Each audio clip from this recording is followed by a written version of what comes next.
Hey everybody, this is Larry. I'm doing this problem as part of a contest, so you're gonna watch me live as I go through my dots as I'm coding. There'll be an explanation near the end, and for more context, there'll be a link below on the actual screencast of the contest. How did you do? Let me know how you do. Hit the like button, hit the subscribe button, and here we go. Q3, pseudo-palindromic paths in a binary tree. So this one, I did take a little bit more time to read the problem at least. And the thing I didn't know what it means was I don't know what a pseudo-palindromic means. But I think I figured out by reading the first example where two, but um, like, okay, maybe. I'm still not super sure at this point. I think the other thing that I was looking for when I'm reading this, and you see me spend some time reading this quote, is wasn't sure what the definition of path means. And that seems like a silly thing to say, but um, that is true because I wasn't sure because a path could mean different things or people define it differently, and it wasn't clear from this problem what the path is. And you see me spend actually a little bit long time because I wasn't sure. But looking at the constraints, node values from 1 to 9, so I think I could do it. And um, I did eventually read that path is from the node or from the root to the leaf. But yeah, but I seeing that the node values are from 1 to 9, I was like, okay, I could just keep everything in a bit mask.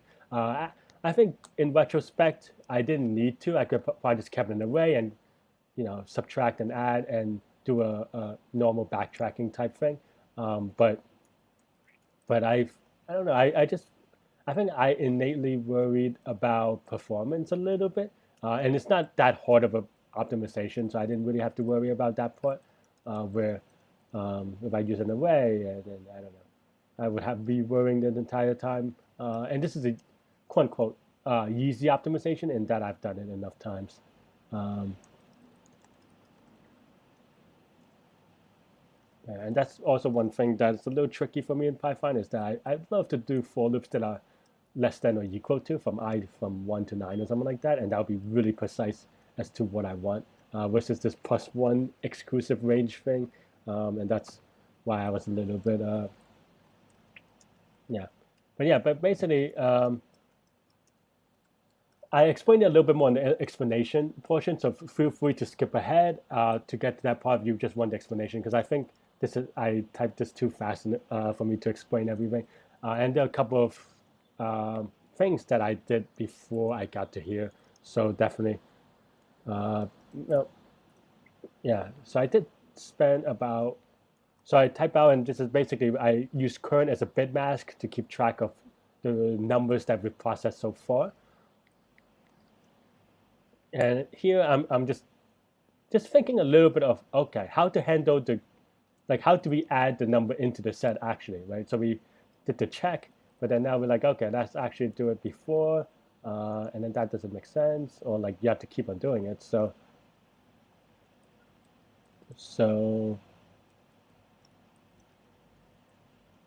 yeah, a little bit. I wouldn't say sloppy. I implement this in a way that you could kind of see that I was uncertain about what I wanted to do, and that ultimately cost me some time. Um, but the worst part was that is this part, I think, because now it seems like that I spent about 2 minutes on this as a result. Basically, the answer is wrong, and the reason is why, and it's because I processed the first node twice, and that's very unfortunate, obviously, because I processed it in part of the first kicker, and some of this is because, and I mentioned in the explanation, um, is that I'm doing this in a way that's different than how I usually approached uh, these processing problems, and is giving me cost a little bit. And I was double checking the bitwise operation because, yeah, but that cost me a full minute and change. And I try to print it out. So I definitely, debugging in real time is expensive. So that's why practice if you want to get better, and so that you don't make these silly mistakes in the first place. Um, Watching this is a little bit painful. Spent 2 minutes here at least, and that would have been the difference between a top 5 finish and what I finish or something. So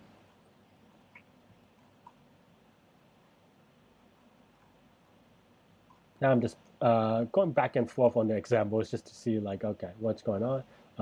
Like 8, that's a bit mask for 3. Why is that?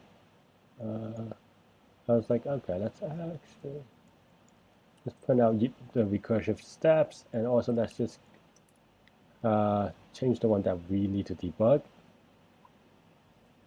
And then I think as soon as I saw this, I looked at, and I guess I was very fortunate to agree. I looked at the value for the first node, and the first node was 0 by the time it's processing. And that means that the node 0 was not processed. And then I was like, oh, excellent. That means that I processed it twice. And some of this debugging, even what I just said, is from a lot of experience of making these silly mistakes. So I was like, that cost me a full 2 and change. I ran the code, looks okay. The answer is right answer. I commented out one code and waiting for it to not fail. And that's pretty much for this problem in terms of contests. Stay tuned for the explanation, as always. And then I submit. See. Okay. Q3. Pseudo-Palindromic paths in a binary tree. So this one is recursion, and this one was the one that this problem was the problem that I took the longest on this contest, unfortunately, because I don't know, maybe I could have been top 10, but that's okay. 13th is fine. But the key thing to note is that, well, one thing about a little bit meta about this problem is that it was a little bit annoying that I don't define what path is. I was looking for it a little bit, so probably like 20 seconds, say, what the definition of path is. And it mentioned a little bit here that the path's going from root node to leaf nodes, but it would be nice to have a little bit of definition. And you may wonder why, is the word path, it's obvious what it means. Well, the thing is, people do if you have enough experience, people do use it in different ways in competitive. So it's really nice to have that definition because when you assume you know the definition of something and someone throws you a curveball, you're going to spend a lot of time debugging. So that's what I wanted to make sure, and I have done that in the past, right? So yeah. So the idea is that, well, to be honest, I probably should not have done it this way because it really didn't save me that much time. But the key thing to notice for this problem is that, well, n is 100,000. Each node can have only be between 1 to 9. So what I did was I did a recursion. I did a recursion. Now, but I solved it with recursive formula. The formula being the node and the current bit mask. And why do we use a bit mask? So basically, we use a bit mask to just keep track of a set. And why do we keep track of a set? I think I skipped ahead a little bit because pseudo-palindromic, what does that mean, right? And it's kind of also terrible because actually, I guess they explained it okay, but I think the words were a little bit hard when I was solving the problem. But the idea between pseudo-palindromic, is that you have some path, and then the values can be rearranged in a palindrome, right? And if you kind of remember, I think some of this requires knowing or practicing with palindrome, but from that you get the idea of how you construct a palindrome. Well, there's only 2 types of palindrome. It's one where it's an even number palindrome where each of them match. Meaning, you divide it in the middle, and then the left matches the right in a mirrored kind of way. And then the second type of palindrome is an odd numbered palindrome, and that means that you have one number in the middle that could be any number really, and then you have left and the right of that middle number, and they're mirror image of each other, right? So, kind of to illustrate that a little bit, so to help your imaginations, you have 2 type of palindromes, which is like ABCD, DCBA, and the other one is something like that, right? So you have that odd number in the middle or not. So those are palindromes, right? So the way that we thought about it is the way that we can think about it is that, well, given this string, how, like, or given the another way of rotating it, if you another way of thinking of the problem, or the problem is asks you, well, given a string or a sequence or whatever, how can you check if there's a palindrome subset or permutation, right? And the way that we did that was to figure out that, well, actually, in this case, it just means that there are only two cases. One is if it's even number, then that means all the numbers match off, right? Meaning there's a even number of each of them. Like they're either in twos or in fours and so forth, because you can imagine there's another A and that'll still be okay, right? And then the other cases, if there's odd number of them, then all of them pair off except for the one in the middle. And that could be any number, as I said. So what I did is I used a set. Going back a little bit, I use a set to calculate, to keep track of what's in the current recursion, each node in the recursion. So you can think about here, if we start at the 2 on example 1, we go to 3, our set will contain number 2 and 3. And then we go back to the leaf. Well, we see 3 again, so now we remove the 3 because it's the second time. So you kind of do that parity to kind of keep track of the number of numbers that way with a mask. I don't know if you can get it to work with recursion, but you could also have I think there might have been easier ways to do it, but that's the way I did it, in the sense that I worried during the contest, I worried about just the time. I worried about running out of time, because another way you could do it is just, giving that algorithm, now that I think about it, but it didn't occur to me, to be honest, during the contest. But then, but you can keep track of with an array of 9 numbers, and then just go through the for loop, and then make sure that all of them are even except for one, like one odd count or something like that. And that maybe actually, now that I think about it, maybe it's okay. So it's just that during the contest, I think as soon as I saw it, I knew what I wanted to do. So I didn't really think about a more naive way of doing it, and maybe that's why people are able to do it much faster.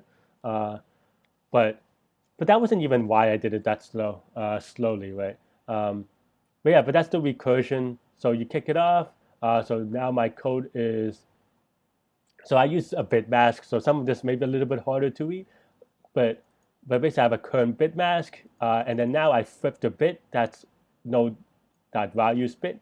So if this is a 2, then we flip the second bit and so forth. Technically off by 1, but because it's 1 index, but that's okay. And then now we check whether this is a leaf. If this is a leaf, which means if left is none and right is none, then we count the number of bits that are in the set. And if the number of bits is 1 or 0, which is what this is, then we increment the count. Because if it's 0, that means it's a even number string, even numbered side string. And if it's an odd number, or if it's 1, then it's an odd number string, and that's okay. And then we just sum that all up. And that's pretty much my recursion. The thing that I spent a lot of time was that I did this in a way that that I didn't usually do it.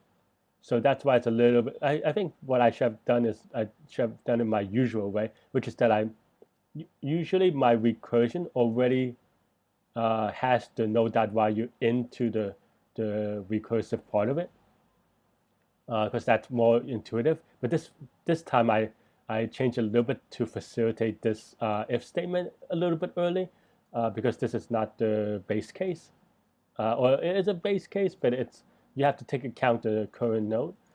That's just a little bit different of how I did it. I probably could have, now that I thought about it, I could have just put this in here and also here and here. Even though that looks a little bit more awkward, it is more natural to how I handle my base cases. And then from that, you will always have to kick off processing the first node. So here, I didn't need to, but I did in the way that I implemented in the code as you saw me live, and that was what I debugged for a couple of minutes. I have to print it out to see, oh, snaps. That was not great. And usually a couple of minutes is okay, but this contest was apparently a really easy one, so everyone did really quickly.